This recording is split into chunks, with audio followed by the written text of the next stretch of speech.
qu'on peut réaliser des rêves en France. Oui, il y a le rêve français. Ce chef étoilé, c'est Alan Jam. Il est né au Libéria en 1975.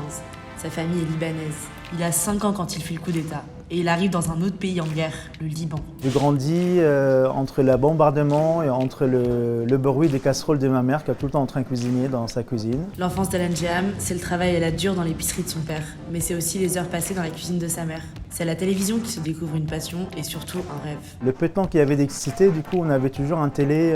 On voyait M. Robluchon, M. Bocuse qui cuisinait. Tellement j'étais intrigué par cette cuisine, j'ai dit un jour j'irai en France, du coup à Paris, pour apprendre cette cuisine. À son arrivée, il dort dans la rue. Il commence par travailler sur des chantiers en tant que peintre en bâtiment, puis ce sera plongeur dans un snack libanais. C'était le garçon qui fait tout, qui fait le ménage, qui aide, qui délivre le repas à la maison. Il observe les cuisiniers, passe ses soirées et ses nuits à dévorer des livres de recettes. Du coup, toute ma vie, j'ai pas posé de questions, j'ai juste foncé, bosser, tenter ma chance, tenter ma chance. Alan Jam va entrer dans un grand resto parisien.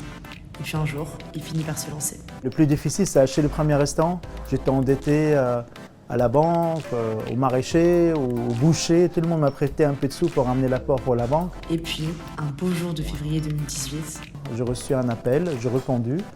Il y a un monsieur qui m'a dit « Bonjour, je suis Michael Ellis, le directeur de Michelin. Bienvenue à la famille Michelin. » Jamais imaginé quand tu arrives en 99 dormir au Champ de Mars. 19 ans après, tu sois le seul chef d'origine libanaise étoilé en France. C'est énorme, énorme, énorme. et quand on lui demande comment on fait pour devenir Alan Jam, il nous dit ça.